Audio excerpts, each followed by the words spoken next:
Hukum. Perkenalkan, nama saya Salsabila Ayunda Tiara Putri. Saya adalah seorang mahasiswi dari Universitas Semarang dengan NIM A 11220078.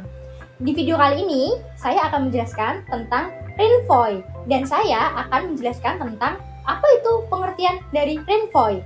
Dan materi selanjutnya juga akan dijelaskan oleh teman-teman saya. Makanya, ikutin video ini terus ya teman-teman, sobat hukum semuanya.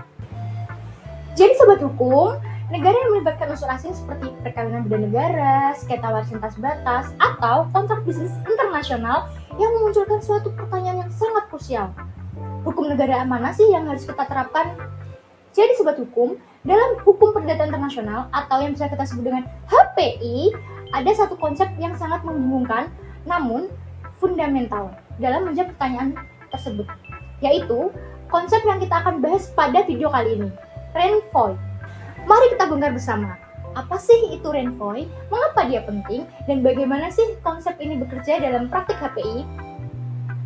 Oke sobat hukum, kita mulai dari definisinya dulu ya. Kata Renvoy sendiri berasal dari bahasa Prancis yang secara harfiah berarti penunjukan kembali. Dalam konteks hukum, Renvoy adalah suatu mekanisme di mana kaidah-kaidah HPI dari negara-negara tempat pengadilan bersidang atau yang bisa kita sebut dengan lex fori menunjuk ke sistem hukum asing sebagai hukum yang berlaku. Jadi sobat hukum, yang menarik adalah hukum asing yang ditunjuk melalui kaidah-kaidah HPI-nya sendiri justru kembali menunjuk ke hukum negara kita, lex fori, atau bahkan menunjuk lebih lanjut ke hukum negara ketiga. Mengapa sih ini bisa terjadi? Karena setiap negara punya sistem HPI-nya sendiri dan punya titik taut atau yang berbeda-beda. Inilah yang menjadi akar masalah utamanya. Konsep Renvoy ini hadir dan berkembang terutama dalam sistem hukum civil law dan hukum Eropa kontinental sebagai solusi atas konflik-konflik yang timbul dari perbedaan-perbedaan ini. Renvoy menjadi semacam jembatan atau mekanisme kompromi untuk memastikan bahwa penunjukan hukum itu tidaklah kacau. Oke sobat hukum, jadi sobat hukum, menurut para ahli seperti Prof. Sunarji Hartono, persoalan Renvoy ini tidak bisa lepas dari masalah kualifikasi dan titik taut. Ketiganya adalah rangkaian untuk menjawab pertanyaan besar. Hukum mana yang harus berlaku? Jadi singkatnya, Renvoy adalah doktrin yang memungkinkan hakim untuk mengoreksi dan mengubah acuan kepada sistem hukum lain demi tercapainya keadilan. Lalu, apa sih tujuan para ahli menciptakan Renvoy ini? Ada 4 fungsi utama, yaitu jadi, yang pertama adalah mencapai keseragaman putusan.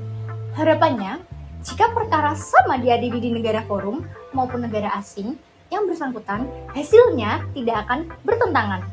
Kemudian, yang kedua, menghindari hasil yang tidak adil atau tidak logis. Kadang, penerapan hukum asing secara mentah-mentah justru tidak sesuai dengan realitas. Renvoy memberikan ruang penyesuaian. Yang ketiga, memberikan fleksibilitas kepada hakim, di mana hakim dapat merekayasa penentuan lex causa demi keadilan dan kemanfaatan dalam kasus konkret. Kemudian, yang terakhir, keempat, menjembatani perbedaan prinsip HPI antar negara terutama dalam penentuan status personal. Nah, sobat hukum, poin keempat ini sangat penting di mana membawa kita ke pembahasan selanjutnya, hubungan Renvoy dan prinsip nasionalitas dan domisili. Jadi sobat hukum, persoalan Renvoy paling sering muncul karena adanya pertentangan antara prinsip nasionalitas dan domisili dalam sistem hukum pidana internasional. Negara-negara seperti Indonesia, Perancis, dan Jepang menganut prinsip nasionalitas. Hukum ini berlaku adalah hukum negara di mana seseorang menjadi warga negara. Jadi, sebaliknya, negara-negara seperti Inggris, Amerika Serikat, dan Australia menganut prinsip domisili. Hukum yang berlaku adalah hukum tempat tinggal seseorang berdomisili atau secara tetap. Contohnya, kasus seorang WNI berdomisili tetap di negara Inggris, tapi HPI-nya Indonesia menunjuk hukum negara Inggris berdasarkan prinsip nasionalitas. Namun, HPI Inggris justru menunjuk kembali hukum Indonesia karena menggunakan prinsip domisili. Disinilah Renvoy berperan. Pengadilan Indonesia harus memutuskan apakah menerima pengajuan kembali dari Inggris Inilah yang disebut penerimaan kembali Renvoy Degree. Lantas, bagaimana sih sikap negara-negara terhadap Renvoy? Jadi sobat hukum, secara umum negara-negara civil law cenderung menerima Renvoy karena dianggap membantu pencapaian keadilan dan keseragaman keputusan. Sementara negara-negara dengan common law seperti Amerika Serikat dan Kanada lebih berhati-hati atau bahkan menolak Renvoy karena khawatir Renvoy menimbulkan ketidakpastian dan memperumit persidangan. Jadi sobat hukum, di Indonesia sendiri, meskipun belum ada aturan eksplisit, prinsip Renvoy dapat ditentukan dalam praktik HPI dan doktrin para ahli. Ini sejalan dengan sistem civil law yang kita anut. Jadi sobat hukum, Renvoy bukan sekedar istilah asing, tapi adalah mekanisme cerdas dalam HPI untuk menyelesaikan pertentangan hukum dan memastikan keadilan. Ini adalah seni interpretasi hukum yang membutuhkan kebijaksanaan hakim. Semoga penjelasan ini bisa memperjelas pemahaman Anda tentang pengertian dan konsep dasar Renvoy. Jangan ragu tinggalkan pertanyaan di kolom komentar ya sobat hukum. Terima kasih sudah mendengarkan penjelasan saya tentang pengertian Renvoy. Salam hukum, dan penjelasan selanjutnya akan disampaikan oleh rekan saya. Bye-bye. Assalamualaikum warahmatullahi wabarakatuh. Perkenalkan, nama saya Novi Yunita Sofianada, NIM A1122200088. Hai, pada kesempatan yang berbahagia ini, saya akan melanjutkan pembahasan yang sebelumnya telah disampaikan oleh rekan saya mengenai pengertian Renvoy dalam hukum perdata internasional. Selanjutnya, saya akan memberikan penjelasan tentang jenis-jenis Renvoy yang dikenal baik dalam praktik maupun dalam teori hukum perdata internasional modern. Mari kita bahas lebih lanjut yuk. Pembahasan ini dimaksudkan untuk memperjelas bagaimana mekanisme penunjukan hukum antar negara dapat menimbulkan berbagai bentuk Renvoy, serta bagaimana masing-masing jenis tersebut dipahami dan diterapkan oleh berbagai sistem hukum nasional dalam menyelesaikan perkara yang mengandung unsur asing. Dalam teori hukum perdata internasional, setiap negara memiliki kaidah penunjuk atau choice of law rules untuk menentukan hukum mana yang berlaku terhadap suatu perkara. Namun, muncul persoalan ketika hukum asing yang dituju ternyata tidak hanya berisi aturan hukum material, tetapi juga mencakup aturan hukum perdata internasional negara tersebut. Nah, masalahnya adalah apakah hukum asing yang dimaksud hanya terbatas pada hukum intern suatu negara atau juga termasuk kaidah hukum perdata internasionalnya? Sebagaimana yang dikemukakan oleh Sudargo Gautama, apabila Hakim Indonesia menuju hukum Inggris untuk menyelesaikan suatu perkara, maka timbul pertanyaan, apakah yang dimaksud dengan hukum Inggris tersebut adalah hukum intern Inggris atau juga ketentuan hukum perdata internasional Inggris yang mengatur konflik hukum? Apabila yang dimaksud hanyalah hukum intern, maka tidak timbul Renvoy. Namun, jika termasuk juga kaidah-kaidah hukum perdata internasional Inggris, maka kemungkinan Renvoy dapat terjadi, yakni jika hukum Inggris menunjuk kembali kepada hukum Indonesia atau bahkan menunjuk kepada hukum negara lain. Selanjutnya, saya akan membahas tentang jenis-jenis Renvoy. Secara umum, dalam literatur hukum perdata internasional, Renvoy dibedakan menjadi dua bentuk, yaitu remission dan transmission. Pertama, saya akan membahas tentang remission atau penunjukan kembali. Remission adalah bentuk Renvoy di mana kaidah hukum perdata internasional negara asing menunjuk kembali kepada hukum negara forum. Sebagai contoh, yaitu pengadilan di Indonesia menetapkan bahwa hukum yang berlaku dalam perkara waris adalah hukum Jerman berdasarkan domisili pewaris. Namun, menurut hukum perdata internasional Jerman, karena pewaris berdomisili di Indonesia, maka hukum yang berlaku justru adalah hukum Indonesia. Dalam situasi ini terjadi remission atau penunjukan kembali. Apabila pengadilan Indonesia menerima penunjukan itu, maka yang ditetapkan adalah hukum Indonesia sendiri.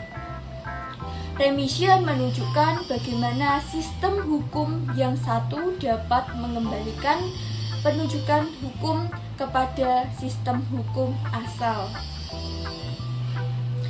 Proses penunjukan seperti ini disebut juga Gesamtverfassung karena mencakup keseluruhan sistem hukum negara asing termasuk aturan hukum perdata internasionalnya. Selanjutnya yaitu saya akan membahas tentang transmission. Transmission atau disebut dengan penunjukan lebih lanjut. Transmission merupakan penunjukan lebih lanjut dari hukum asing yang dituju menuju hukum negara ketiga. Misalnya, Pengadilan Indonesia menuju hukum Perancis sebagai hukum yang berlaku atas suatu perbuatan hukum. Namun ternyata hukum perdata internasional Perancis menuju bukan kembali kepada hukum Indonesia, melainkan kepada hukum Jerman. Dengan demikian, terjadi transmission, yaitu penunjukan yang lebih lanjut kepada hukum negara lain. Hal ini menimbulkan persoalan bagi hakim, apakah ia akan mengikuti penunjukan lebih lanjut tersebut atau tidak. Beberapa sistem hukum memilih untuk tidak mengikuti transmission karena dianggap menimbulkan ketidakpastian dan mempersulit proses penentuan lex causae. Sampai di sini penjelasan dari saya, dan untuk bagian selanjutnya akan disampaikan oleh rekan saya. Silahkan, terima kasih. Assalamualaikum warahmatullahi wabarakatuh. Perkenalkan, nama saya Nova Novitasari, NIM A112201119. Di sini saya akan menjelaskan prinsip-prinsip dalam Renvoy. Dalam penerapan Renvoy, hakim dan praktisi hukum perdata internasional tidak hanya mempertimbangkan aspek teknis penunjukan hukum yang berlaku, tetapi juga menjunjung tinggi prinsip-prinsip dasar hukum yang menjadi landasan moral dan normatif dari sistem hukum nasional maupun internasional. Prinsip-prinsip berikut menjadi pedoman penting dalam memahami dan menerapkan Renvoy secara adil, rasional, dan konsisten. Yang pertama, asas pacta sunt servanda. Asas pacta sunt servanda merupakan asas fundamental dalam hukum perdata dan hukum internasional yang berasal dari bahasa Latin dan berarti janji harus ditepati. Prinsip ini menegaskan bahwa setiap perjanjian yang telah dibuat secara sah oleh para pihak harus dilaksanakan sebagaimana mestinya.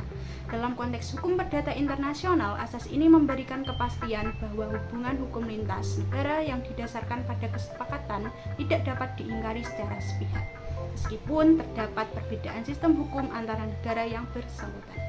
Menurut Purwanto, asas ini mengandung dua makna penting.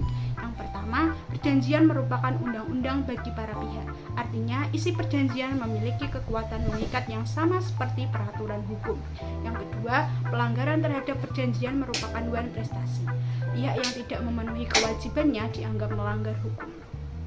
Dalam konteks Renvoy, asas pacta sunt servanda mengingatkan bahwa meskipun terjadi penunjukan kembali antar sistem hukum, substansi kesepakatan dan hak-hak para pihak harus tetap dihormati. Renvoy tidak boleh dijadikan alat untuk menghindari pelaksanaan kewajiban yang sudah disepakati, tetapi justru untuk mencari penerapan hukum yang paling adil dan sesuai dengan maksud para pihak. Yang kedua, asas konsensualisme. Asas konsensualisme menegaskan bahwa suatu perjanjian dianggap sah sejak tercapainya kata sepakat antara para pihak, tanpa harus memenuhi formalitas tertentu, kecuali diwajibkan oleh undang-undang. Prinsip ini tertuang dalam pasal 1320 KUH Perdata yang menetapkan 4 syarat sah perjanjian, yaitu yang pertama adanya kesepakatan mereka yang mengikatkan dirinya, kedua adanya kecakapan hukum untuk membuat perikatan, ketiga adanya objek atau hal tertentu, dan keempat adanya sebab yang halal. Sementara itu, pasal 1338 ayat 1 KUH Perdata mempertegas bahwa semua perjanjian yang dibuat secara sah berlaku sebagai undang-undang bagi mereka yang membuatnya.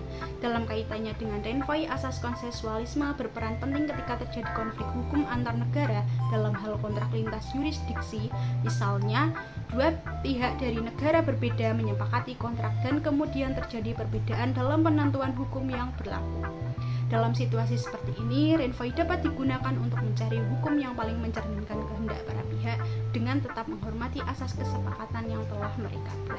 Dengan demikian, asas konsensualisme berfungsi menjaga agar penerapan renvoi tidak mengabaikan autonomi kehendak para pihak yang terlibat dalam hubungan hukum lintas batas. Yang ketiga, ada asas good faith. Asas good faith atau itikat baik merupakan prinsip universal dalam setiap cabang hukum, termasuk hukum perdata internasional. Prinsip ini mengandung arti bahwa setiap individu harus bertindak dengan kejujuran, kepatutan, dan kesetiaan dalam menjalankan hubungan hukum, baik pada tahap pembentukan, pelaksanaan, maupun penyelesaian suatu perjanjian atau kewajiban hukum. Dalam praktik HPI, itikat baik menjadi pedoman moral bagi hakim dalam menerapkan renvoi, agar tidak digunakan secara manipulatif atau semata-mata untuk kepentingan salah satu pihak. Hakim harus menilai hubungan hukum yang bersangkutan dengan mempertimbangkan apakah penunjukan kembali akan menghasilkan keadilan bagi semua pihak, apakah penerapan hukum yang dipilih akan sesuai dengan norma kejujuran dan kepatutan internasional. Dengan demikian, asas good faith berfungsi sebagai pengaman moral agar doktrin renvoi diterapkan dengan tujuan mencari keadilan substantif dan bukan sekedar formalitas hukum. Yang keempat, ada asas timbal balik. Asas timbal balik adalah prinsip yang menyatakan bahwa setiap individu atau negara berhak memperoleh perlakuan yang sama sebagaimana ia memperlakukan pihak lain. Dalam hukum perdata internasional, asas ini sering digunakan dalam pengakuan dan pelaksanaan putusan asing, serta dalam penerapan hukum asing di dalam negeri. Dalam konteks renvoi, asas timbal balik berperan penting ketika dua negara memiliki sistem HPI yang berbeda. Misalnya, negara A menunjuk hukum negara B untuk diterapkan, tetapi hukum negara B justru menunjuk kembali kepada hukum negara A. Dalam hal ini, penerimaan atau penolakan terhadap penunjukan kembali dapat dipertimbangkan atas dasar prinsip kesetaraan dan saling menghormati antar negara. Selain itu, asas timbal balik juga mencerminkan keadilan distributif, di mana setiap pihak menanggung akibat hukum dari tindakannya dan mendapatkan perlakuan yang seimbang. Prinsip ini menjamin agar renvoi tidak menimbulkan ketimpangan atau keberpihakan, melainkan menghasilkan keputusan yang adil bagi semua pihak.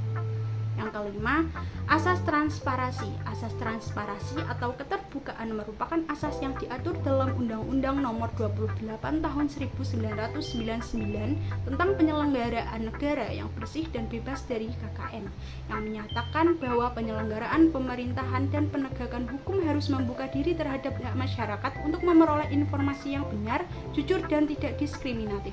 Dalam penerapan hukum perdata internasional termasuk renvoi, asas transparansi berfungsi untuk yang pertama menjamin kejelasan alasan hukum dalam setiap penunjukan atau penunjukan kembali hukum yang berlaku. Yang kedua, mendorong akuntabilitas hakim dalam menjalankan mengapa hukum tertentu diberlakukan dan hukum lain disingkirkan. Dan ketiga, menjamin bahwa para pihak dalam sengketa internasional memahami dasar hukum yang digunakan, sehingga proses hukum menjadi terbuka dan dapat dipertanggungjawabkan. Dengan menerapkan asas transparansi, doktrin renvoi dapat berjalan secara profesional dan berkeadilan karena setiap langkah penentuan hukum yang berlaku dijelaskan dengan argumentasi hukum yang rasional dan terbuka. Sekian penjelasan dari prinsip-prinsip dalam renvoi. Halo, nama saya Nur Hasanatun Fatikah dengan NIM A11122120. Di sini saya akan menjelaskan mengenai penerapan renvoi dalam bidang perdata internasional. Dalam praktiknya, tidak semua bidang HPI menerima penerapan renvoi karena penerapannya sangat bergantung pada jenis perkara dan prinsip hukum yang dianut masing-masing negara. Seperti contohnya penolakan renvoi dalam Konvensi Roma pada tahun 1980 dalam bidang kontrak atau perjanjian internasional, Pasal 15 Konvensi Roma 1980 secara tegas menolak penerapan renvoy. Pasal tersebut menyatakan bahwa apabila para pihak telah memiliki suatu hukum tertentu sebagai hukum yang berlaku atas kontrak mereka, maka penunjukan tersebut hanya mencakup hukum material negara yang dipilih, bukan termasuk kaidah-kaidah HPI-nya. Artinya, dalam kontrak internasional, renvoy tidak diterima karena dapat menimbulkan ketidakpastian hukum dan bertentangan dengan asas kebebasan berkontrak atau disebut party autonomy. Selanjutnya, bidang-bidang HPI yang masih menerima renvoy meskipun ditolak dalam kontrak. Doktrin renvoy masih digunakan dalam beberapa bidang HPI tertentu, terutama yang berkaitan dengan status personal dan benda tetap. Antara lain, yang pertama, masalah validasi pewarisan, khususnya ketika pewaris memiliki unsur asing seperti perbedaan kewarganegaraan atau tempat tinggal tetap di luar negeri. Yang kedua, tuntutan atas benda-benda tetap atau immovable property yang berada di negara asing, di mana sistem hukum negara tetap benda itu berada atau lex situs biasanya dominan. Yang ketiga, perkara-perkara yang menyangkut benda bergerak atau movable property, terutama bila melibatkan lintas batas negara. Yang keempat, masalah hukum keluarga seperti perkawinan campuran, perceraian antar warga negara, perwalian, atau status anak yang seringkali menimbulkan konflik antar prinsip nasional dan domisili. Dalam bidang-bidang tertentu, renvoy digunakan untuk mencapai keadilan substantif dan menghindari penerapan hukum asing yang tidak sesuai dengan realitas sosial pihak-pihak yang bersangkutan. Selanjutnya, terdapat syarat-syarat ditetapkannya renvoy. Agar lembaga renvoy dapat ditetapkan secara sah dan tetap dalam penyelesaian perkara HPI, harus dipenuhi beberapa syarat berikut. Yang pertama, adanya kehendak hakim untuk memberlakukan sistem hukum lain seperti lex causae yang seharusnya berlaku berdasarkan penunjukan oleh kaidah HPI lex fori. Artinya, hakim secara aktif mempertimbangkan bahwa penerapan hukum lain akan menghasilkan putusan yang lebih adil atau lebih sesuai dengan konteks perkara. Yang kedua, adanya perbedaan titik taut atau connecting factor antara kaidah HPI lex fori dan sistem hukum asing yang seharusnya berlaku. Misalnya, lex fori menggunakan prinsip nasionalitas, sedangkan hukum asing menggunakan prinsip domisili, sehingga terjadi perbedaan antara penunjukan hukum.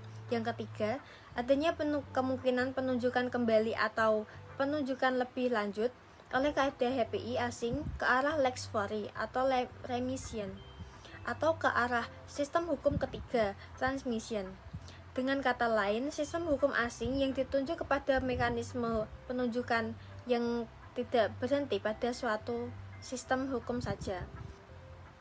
Ada pula makna dan peran renvoy dalam praktik HPI.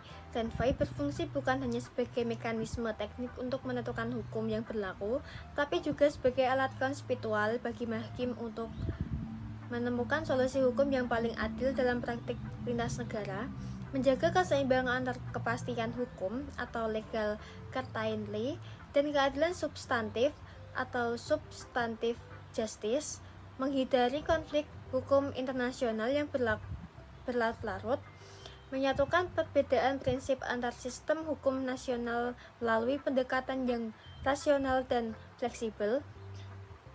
Dengan demikian, renvoy bukan sekedar perangkat prosedural, melainkan instrumen filosofis dalam hukum perdata internasional untuk mencegah asas keadilan lintas negara dan mencegah hasil putusan yang absurd akibat rigiditas penerapan hukum asing. Halo semuanya, perkenalkan nama saya Fania dengan NIM A11220155. Pada pembahasan kali ini kita akan membahas sebuah kasus klasik yang sangat terkenal, yaitu kasus Forgo. Kasus ini penting karena menjadi tonggak awal munculnya doktrin renvoy dalam hukum perdata internasional. Melalui kasus ini, kita akan melihat bagaimana pengadilan Prancis memutuskan persoalan hukum waris lintas negara dengan cara yang logis dan adil. Hukum ini bermula dari seorang pria bernama Forgo. Forgo adalah seorang warga negara Bavaria yang pada masa itu merupakan bagian dari wilayah Jerman. Namun sejak usia 5 tahun, ia tinggal dan menetap di Prancis tanpa pernah mengganti kewarganegaraannya menjadi warga negara Prancis.